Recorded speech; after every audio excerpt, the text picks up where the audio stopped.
2026 ഓണം റിലീസുകൾ. അപ്പോൾ ഒഫീഷ്യലി നമ്മുടെ കുഞ്ഞിക്കയുടെ അയ്യാം game postpone ചെയ്തേക്കാണ്. September 3 ഇപ്പോൾ പോസ്റ്റ്പോൺ ചെയ്തേക്കുന്നത്. നല്ലൊരു ഡിസപ്പോയിൻമെൻ്റ് ആയിട്ടുണ്ട് ആക്ച്വലി. കാരണം ആശാൻ്റെ വരവ് എനിക്ക് നന്നായിട്ട് മിസ് ചെയ്യാം. 2023 ലാസ്റ്റ് ഇക്കയുടെ ഒരു പടം വന്നത്, കിങ് ഓഫ് കൊത്ത.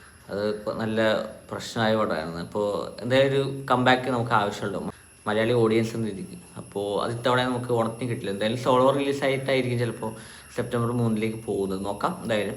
അപ്പോൾ നമുക്കിനി ചിന്തിക്കാൻ 2 പടങ്ങളെ പറ്റിയാണ്. രാജുവേട്ടൻ്റെ ഖലീഫ ആൻഡ് നിവിൻ പോളിയുടെ ബെത്ലഹേം കുടുംബ യൂണിറ്റ്. ഖലീഫിനെ പറ്റി പറയുമ്പോൾ നമുക്ക് പ്രതീക്ഷകളുണ്ട്. കാരണം മെയിൻ പ്രതീക്ഷ അതിൻ്റെ ഡയറക്ടർ വൈശാഖിനെയാണ്. ഏത് ആവറേജ് ടൈപ്പ് ഓഫ് സ്ക്രിപ്റ്റുകൾ കിട്ടിയാലും പുള്ളിയുടെ മേക്കിംഗ് കൊണ്ടൊക്കെ നല്ല രീതിക്ക് കൊണ്ടുവരാൻ പറ്റും. അപ്പോൾ അത് പൃഥ്വിരാജിൻ്റെ ഒരു ആക്ഷൻ രീതിയിൽ കൂടെ ആകുമ്പോൾ അത് നല്ലൊരു ഔട്ട്പുട്ട് കിട്ടാനാണ് സാധ്യത. ജിനു ബ്രാവിൻ്റെ ആണെങ്കിലും മോശം സ്ക്രിപ്റ്റുകളൊന്നും അങ്ങനെ വന്നിട്ടില്ല. അത്യാവശ്യം കൊള്ളാവുന്ന സ്ക്രിപ്റ്റുകളൊക്കെ തന്നെയാണ് വന്നിട്ടുണ്ട്. പക്ഷേ ഇവരുടെ ഒരു ഓഡിയൻസ് പുള്ളിക്ക് ഭയങ്കര പുറകിലായിരുന്നു. പക്ഷെ അത് വൈശാഖിൻ്റെ ഡയറക്ഷനിലൂടെ അത് നന്നായിട്ട് പിടിക്കുന്നതാണ് ഞാൻ വിചാരിക്കുന്നത്.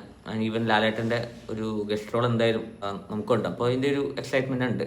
പക്ഷെ അതിനേക്കാളും എനിക്ക് നല്ലൊരു ഒരു ഷോർട്ട് ഹിറ്റ് പ്രതീക്ഷിക്കുന്നത് നിവിൻ പോളിയുടെ ബെത്ലഹേം കുടുംബ യൂണിറ്റിന്. അങ്ങനെയാണ് അതിൻ്റെ 2 പാട്ടുകൾ ഇറങ്ങിയത്. ആ പാട്ടുകൾ കാണുമ്പോൾ നമുക്കൊരു പോസിറ്റീവ് വൈബ് ഉണ്ട്.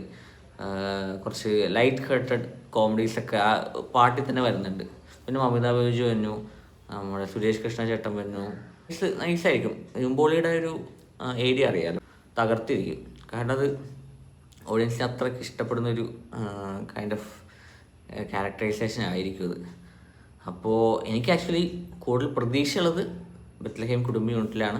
ഖലീഫ ഓൾസോ പ്രതീക്ഷ ഉണ്ടെന്നാലും ഒരു ചെറിയ പേടികൾ. കാരണം ബിഗ് ബഡ്ജറ്റ് പടങ്ങളാണ്. അപ്പോൾ കറക്റ്റായിട്ട് എല്ലാ ഓഡിയൻസിനെയും സാറ്റിസ്ഫൈ ചെയ്യാൻ പറ്റണം. അതാണ് എൻ്റെ. ഇനി ഇത് രണ്ടും കഴിഞ്ഞിട്ട് ഒരു ടോക്സിക് എന്നൊരു പടം വരുന്നുണ്ട്. ഓണം ഡേ റിലീസായിട്ട് അങ്ങനെ വരും തോന്നുന്നു. അതെന്താണെന്ന് എനിക്കറിയില്ല. പ്രതീക്ഷ വെക്കുന്നില്ല. ഇപ്പോൾ ഒരു അന്യഭാഷാ ചിത്രമാണ്. കുറേ നാൾ ബിഗ് ബഡ്ജറ്റ് കാര്യങ്ങളൊക്കെയാണ്. ആണ് അത് മീൻസ് നല്ല വയലൻസ് ഉള്ള പടമാണ്. അപ്പോൾ അതൊക്കെ എങ്ങനെ കറക്റ്റായിട്ട് കിട്ടിയാൽ ഓക്കെ. കാരണം നമുക്ക് പറയാൻ പറ്റില്ല. ഇപ്പോൾ DC എന്ന സിനിമ നമുക്ക് ഒരു പ്രതീക്ഷ അല്ലെങ്കിൽ ലോകേഷ് അടിപൊളി ആക്കിയ ഒരു ഇതാണല്ലോ. അപ്പോൾ അങ്ങനത്തെ എല്ലാ ടെക്നിക്കൽ കാര്യങ്ങളിലൊക്കെ മികച്ചൊരു സിനിമയായിട്ട് വരികയാണെങ്കിൽ ഈവൻ ടോക്സിക്കും നമുക്ക് പറയാൻ പറ്റില്ല. ഇതൊക്കെയാണ് എക്സ്പെക്റ്റേഷൻസ്. അപ്പോൾ നിങ്ങളുടെയൊക്കെ കമൻസായിട്ട് നമ്മുടെ കമൻറ്റ് ബോക്സിൽ നിങ്ങളുടെ വിലയിരുത്തലുകൾ രേഖപ്പെടുത്തുക. Okay, so I am waiting for this all releases. Okay.